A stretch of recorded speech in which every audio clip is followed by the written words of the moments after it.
15 సంవత్సరాల అనుభవం ఆంధ్ర, తెలంగాణ, కర్ణాటక, తమిళనాడులో లక్షల మంది నమ్మకమైన కస్టమర్ల సంతోషాలకు నిలయమైన మీ నివాసానికి అందమైన చిరునామా.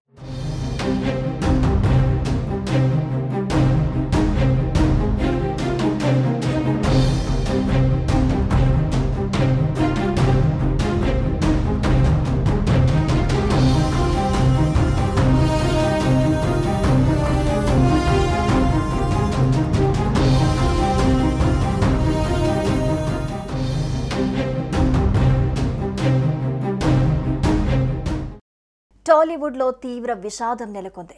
ప్రముఖ నటుడు కోటా శ్రీనివాసరావు కన్నుమూశారు.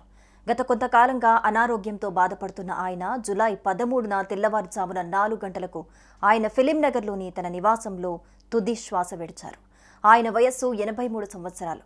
గత 4 దశాబ్దాల సినీ ప్రయాణంలో ఎన్నో విలక్షణ పాత్రలను పోషించారు కోటా శ్రీనివాసరావు. 750కి పైగా చిత్రాల్లో నటించారు. కోటా మృతితో చిత్ర పరిశ్రమలో తీవ్ర విషాదం నెలకొంది.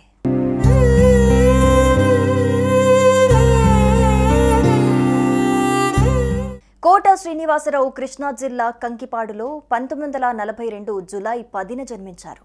1978లో ప్రాణం ఖరీదు చిత్రంతో సినీ రంగ ప్రవేశం చేశారు. తెలుగుతో పాటు తమిళం, హిందీ, కన్నడ, మలయాళ భాషల్లో నటించారు. ఆయన తండ్రి సీతారామాంజనేయులు డాక్టర్. చిన్నప్పటి నుంచి తండ్రిని చూస్తూ పెరిగిన కోటాకి తను కూడా డాక్టర్ కావాలనుకున్నాడు. అయితే చదువుకుంటున్న రోజుల్లో నాటకాలు వేస్తూ ఉండటంతో కోటా శ్రీనివాసరావు మనసు నటన వైపు మళ్లింది.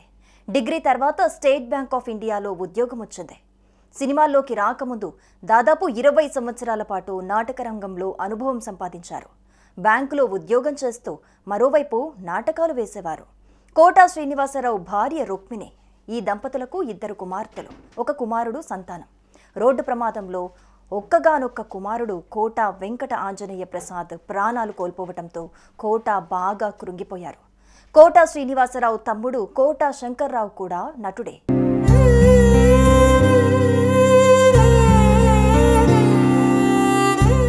(1978లో మెగాస్టార్ చిరంజీవి తొలి చిత్రం ప్రాణం ఖరీదులో ఓ చిన్న పాత్రలో కోటా శ్రీనివాసరావు నటించారు.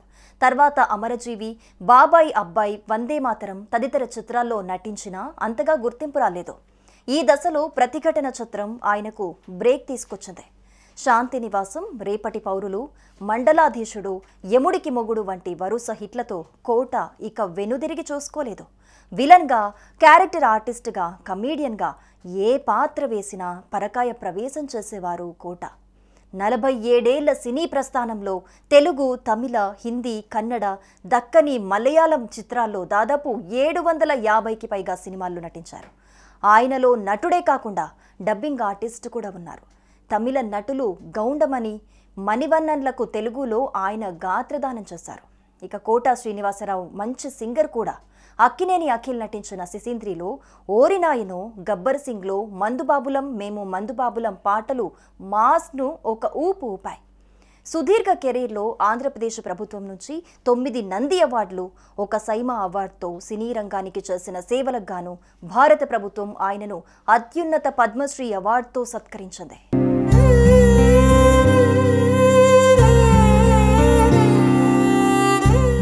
వృద్ధాప్య సమస్యల కారణంగా ఇటీవల కాలంలో సినిమాలకు దూరంగా ఉంటున్నారు. కొంతకాలం భారతీయ జనతా పార్టీలో పనిచేసిన కోటా శ్రీనివాసరావు 1999లో విజయవాడ తూర్పు నియోజకవర్గం నుంచి ఎమ్మెల్యేగా గెలుపొందారు. నడవలేని స్థితిలో ఉన్నా కూడా 2 ఏళ్ల ముందు వరకు పలు చిత్రాల్లో నటించారు. 2023లో వచ్చిన సువర్ణ సుందరి ఆయన చివరి చిత్రం. సినీ రంగానికి చేసిన సేవలకు గాను కేంద్ర ప్రభుత్వం ఆయనకు 2015లో పద్మశ్రీ పురస్కారం అందజేసింది. ప్రతిఘటన, గాయం, తీర్పు, లిటిల్ సోల్జర్స్, గణేష్, చిన్న, ఆ నలుగురు, పెళ్లైన కొత్తలో చిత్రాలకు గాను నంది అవార్డులు అందుకున్నారు కోటా శ్రీనివాసరావు. గత నెలలో సినీ నిర్మాత, నటుడు బండ్ల గణేష్ కోటా శ్రీనివాసును మర్యాదపూర్వకంగా కలిశారు. ఈ సందర్భంగా తీసిన ఫోటోలు సోషల్ మీడియాలో వైరల్ అయ్యాయి. కొంతకాలంగా బయట కనిపించని ఆయన ఆ ఫోటోల్లో బక్కచిక్కిపోయి గుర్తుపట్టలేనంతగా మారిపోయారు. ఆయన 2 కాళ్ళు నల్లగా కనిపించడంతో పాటు ఓ కాలికి వేళ్లు తీసేసినట్లు కనిపించింది. దీంతో కోటకి ఏమైందోనని సినీ ప్రియులు ఆందోళన వ్యక్తం చేశారు. ఆయన తీవ్ర అనారోగ్యంతో చావు బతుకుల్లో ఉన్నారంటూ వచ్చిన వార్తల్ని అప్పుడు కోటా శ్రీనివాసరావు ఖండించారు. తాను ఆరోగ్యంగానే ఉన్నానని, కాళ్ల నొప్పులు సాధారణ వృద్ధాప్య సమస్యలు తప్ప తనకెలాంటి అనారోగ్య సమస్యలు లేవని తెలిపారు. ఈ ఘటన జరిగిన నెల రోజులకే ఆయన ఈ లోకాన్ని విడిచి వెళ్లటం అందరినీ కలిచివేస్తోంది. కోటా శ్రీనివాసరావు ఆత్మకి శాంతి కలగాలని ఆయన అభిమానులు, సినీ పెద్దలు, నెటిజన్లు పోస్టులు పెడుతున్నారు.